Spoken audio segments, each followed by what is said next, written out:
है जब देश के ऊपर इस तरीके का हमला हो, ऐसे में ज़रूरी है कि पूरा भारत उसके खिलाफ एकजुट दिखे और इसमें विपक्ष की भी एक बहुत अहम भूमिका है और मुझे लगता है अपनी जिम्मेदारी को विपक्ष को गंभीरता से लेना चाहिए। ऐसे में कतई कहीं विदेशी मीडिया में ये संदेश नहीं जाना चाहिए कि भारत स्वयं ऐसे विषयों पर बटा हुआ है। जब विपक्ष अपनी राजनीति करने के चक्कर में इस तरीके की बातें या बयानबाजी करता है, ये कतई उचित नहीं है। आज जिस तरीके से ये घटना घटी है, इसकी जितनी निंदा की जाए उतना कम है, पर ज़रूरी है ऐसे में पूरा देश एकजुट होकर आतंकवाद के खिलाफ मुंह तोड़ जवाब दे और इसके लिए हमारे प्रधानमंत्री आदरणीय नरेंद्र मोदी जी पूरी तरीके से सक्षम हैं। ज़रूरत है तो बस सबको एक साथ आकर इस हमले का जवाब देने की, पर अगर इस तरीके से बयानबाजी अगर विपक्ष के द्वारा होगी तो ये कहीं ना कहीं अंतर्राष्ट्रीय स्तर पर भारत की छवि को धूमिल करने का काम करता है। विपक्ष के जो सांसद हैं उन्होंने विशेष सत्र बुलाने को लेकर के जो है लेटर लिखा है। सर मनोज झा हो चाहे सीपीआई के सांसद हो, ये लोग विशेष सत्र राष्ट्र एकता के लिए और जो हमले हुए हैं उनको लेकर के बुलाना चाह रहे हैं, कैसे देखते हैं? नहीं, बिल्कुल इन्होंने अपनी मांग को रखा है, उचित मंच पर अपनी मांग को इन लोगों ने लिखित रूप में भी भेजने का काम किया है। अंतोगत्वा सरकार बैठकर इसके ऊपर फैसला करेगी। चिराग पासवान जी, बिहार में विधानसभा के चुनाव होने हैं, एनडीए गठबंधन में सीट शेयरिंग को लेकर बात हो या फिर आपको लेकर विधानसभा चुनाव लड़ने की? देखिए, एक बात तो तय है और इस बात को मैं कई बार कह चुका हूँ, पुनः एक बार दोहरा देता हूँ कि मेरा राजनीति में आने का कारण बिहार और बिहारी ही रहे हैं और आज नहीं तो कल अंतोगत्वा मुझे बिहार की राजनीति में ही आना है। मैं लंबे समय तक अपने आप को केंद्र की राजनीति में मैं नहीं देखता हूँ। बिहार फर्स्ट, बिहारी फर्स्ट की सोच के साथ मैं आगे बढ़ा हूँ, तो आना मुझे वापस अपने राज्य ही है, बिहार ही है।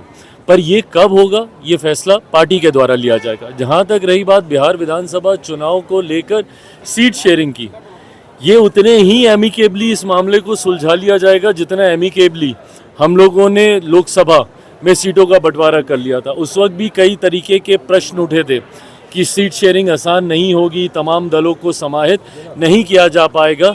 ऐसे में एनडीए बहुत जल्द सीट शेयरिंग करके सीटों का चयन भी कर लेगा। पर हाँ, जो लोग हम लोगों पे उंगली उठाते हैं, महागठबंधन में ही वर्चस्व की लड़ाई अभी चल रही है कांग्रेस और राजद के बीच। मैं ये मानता हूँ विधानसभा चुनाव आते आते तक कांग्रेस और राजद की राहें अलग हो जाएंगी, एक टूटा हुआ महागठबंधन देखने को मिलेगा। 2025 में क्या विधानसभा के चुनाव लड़िएगा?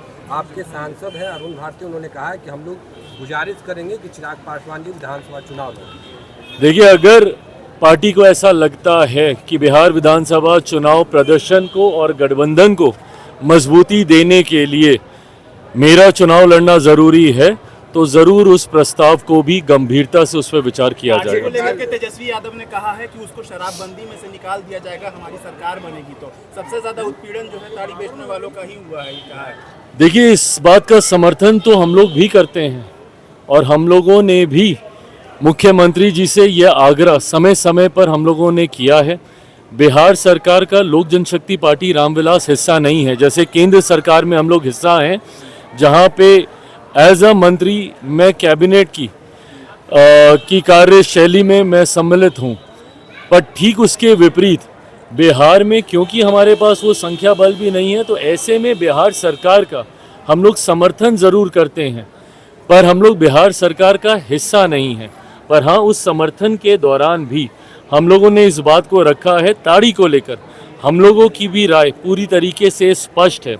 ये एक प्राकृतिक पदार्थ है, इसको शराब की श्रेणी में लाना उचित नहीं होगा। लंबे समय से पीढ़ी दर पीढ़ी ताड़ी से जुड़े हुए व्यवसाय से पीढ़ी दर पीढ़ी लोग अपने आप को जोड़कर देखते हैं।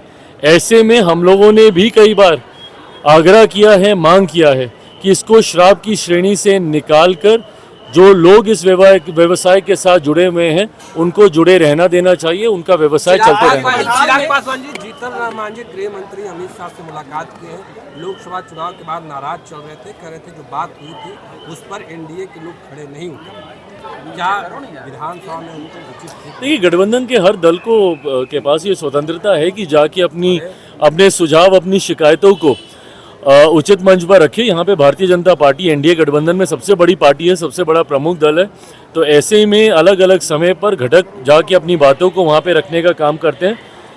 मुझे नहीं पता कि लोकसभा के वक्त क्या वादे किए गए थे, नहीं किए गए थे, उनको पूरा किया गया, नहीं पूरा किया गया, बट अगर कहीं पर भी कोई ऐसी बात है तो मैं ये विश्वास रखता हूँ कि भारतीय जनता पार्टी अपने सहयोगियों को पूरा सम्मान देने के लिए जानी जाती है, उनकी मांगों को, उनके सुझावों को सुनने के लिए वो जानी जाती है। तो अगर कोई भी ऐसी बात होगी, तो मांझी जी की आज मुलाकात हुई है माननीय गृह मंत्री से, तो उन्होंने अपनी बातों को रखा होगा और उन्हें संतोषजनक जवाब मिला होगा। आतंकी हमले में सुरक्षा में चूक मानते हैं आप या आप नहीं? देखिए, ये पूरी तरीके से जांच का विषय है कि कहाँ पे क्या चूक हुई है, क्या कोई इंटेलिजेंस फेलियर है या कहीं पे कोई ऐसी जानकारी जो आपके पास थी उसके बावजूद उसको साझा नहीं किया गया है। जो भी है, ये जांच का विषय है।